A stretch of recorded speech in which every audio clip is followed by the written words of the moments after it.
салом дӯстон, Месси дар финал дар он тарафи уқёнус судобози Аргентина режими форсажро гирён карда дастаи Интер Майамиро то финали ҷоми лига бурд. Ғайр аз ин, дастаи Давид Бекхэм бори аввал дар таърихи худ ба Лигаи чемпионҳои Конкаф баромад. Тасаввур мекунед, дастаи заифтарини лига ба мусобиқаи бонуфузи қитъа роҳ ёбад. Мо видеои имрӯзаро бо ин хабари хуш барои мухлисони Лео Месси оғоз мекунем. Лайки қиматбои худро гузоред ва то охир моро ҳамроҳӣ кунед. Дӯстон, имшаб суперкубики УЕФА мегузарад байни Ман Сити ва Севилья. Дастаи испанӣ дар Евроҷумҳо хуб баромад мекунад, аммо Манчестер Сити ин Манчестер Сити аст. Прогнози ман дар ин бозӣ ғалабаи Сити ҳамчунин тотал болши дувонем. Шумо метавонед интихоби худро дар 1x намоед. Дар он ҷо коэффициентҳои баланд ва бонусҳои гуногун шуморо интизор аст. Ин ширкат чандин сари сол мешавад ки кору фаъолият дорад ва беҳтарин шароитҳоро барои шумо фароҳам меорад. Танҳо дар мо ва танҳо барои шумо промокоди махсус тайёр кардам бо номи AMG 0777 ки дар аввалин пардохт шумо метавонед соҳиби $100 бонус гардед. Ссилкаи бозӣ дар комментарияи ин видео. дар бозии даври нимфиналӣ дастаи Филадельфия ҳам аз ҷониби Интер Майами торумор шуд. Лео Месси дар ин рақобат ҳам гол зад. Ҳамин тавр бозингари аргентинӣ дар ҳамаи бозиҳои иштироккардаи худ ки 6 вохӯрӣ буд ба задани гол муваффақ шуд. 4 нафаре ки аз дастаи Интер Майами дар ин бозӣ гол задан номҳои ба мо шинос ҳастанд: Мартинес, Алба, Месси ва Руис. Голи Месси воқеан даҳшат буд, ба фикрам аз масофаи тақрибан 35 метр. Акнун дар финал ба дастаи Нэшвил наметавонем ҳавас кунем. Мақсади он даста дар финал фақат бо ҳисоби калон мағлуб нашудан хоҳад буд.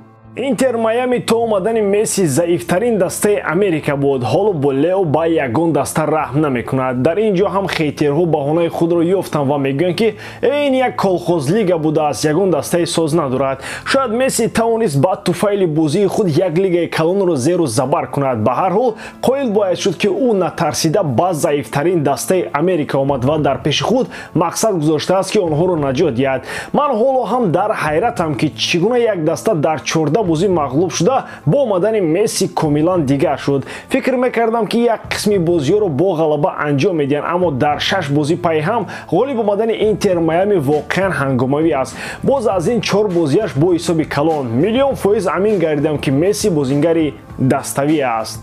Ал-Аҳлӣ аз Аврупо як бозингари дигарро ба сафи худ мебарад. Ин навбат дифогари дастаи Аталанта Мерих Демирал рои Арабистонро пеш мегирад. Футболбози хатти дифоъ таҷрибаи хуби бозӣ кардан дар дастаҳои бузургро дорад.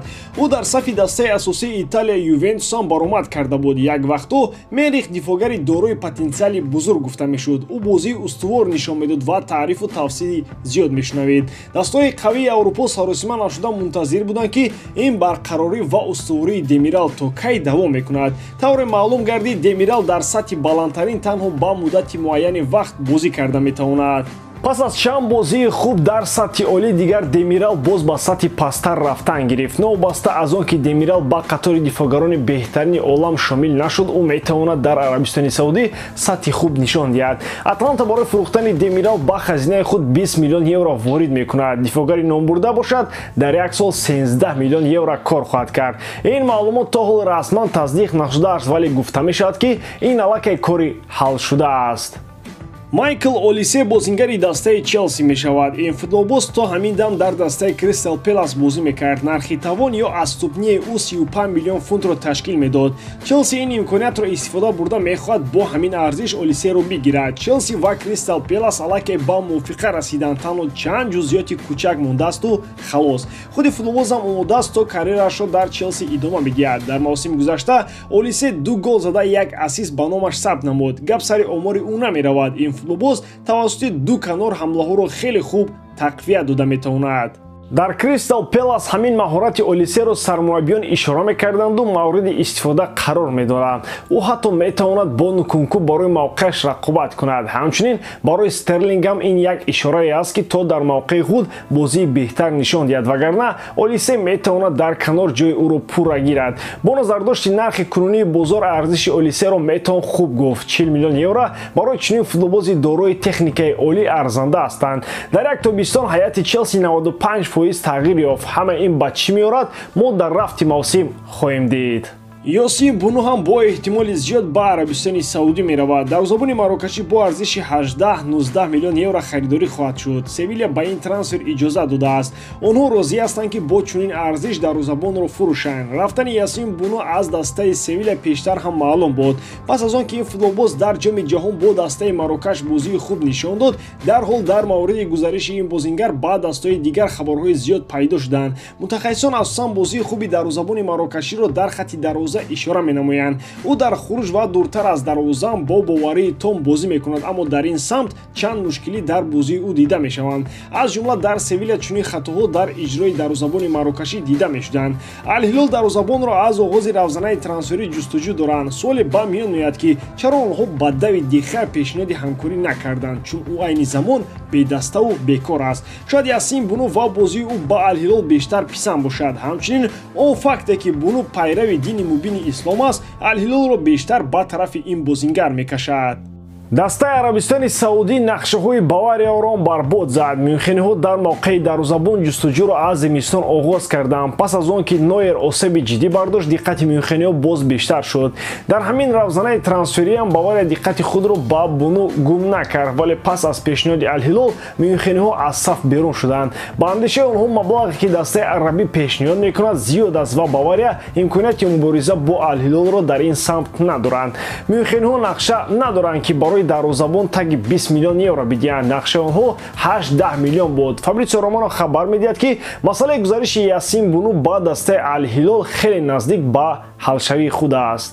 Муҳаммад Салоҳ омодааст ки аз дастаи Ливерпул ба Арабистони Саудӣ равад. Ин хабаре аст ки пас аз бозии Ливерпул бо Челси дар саҳифаҳои якуми хабарҳо ҷо дорад. Ҳама ин аз чӣ оғоз шуд? То бозӣ бар муқобили Челси дар сафи Ливерпул оромӣ буд ва ҳеҷ кас дар ин бора ҳарф намезад.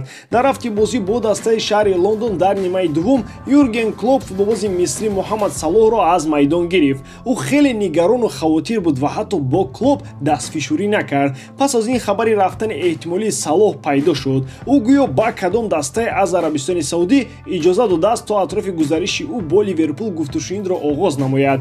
Клоп дар бораи он тағйирот чунин ибрози андеша кард: "Ман Салоҳро хуб дарк мекунам. Агар ӯ гол мезад, метавонист рекорди голҳо дар бозиҳои якуми чемпионати Англияро дигар кунад. Ӯ ба пуррагӣ дар майдон буд ва мехост исбот кунад ки метавонад ба мо кӯмак расонад.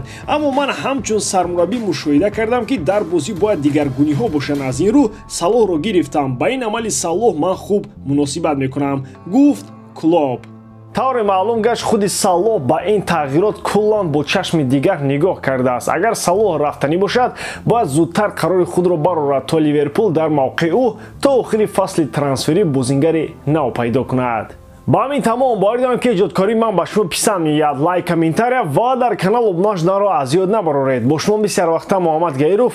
Хай бародарон, дар паноҳи Аллоҳ.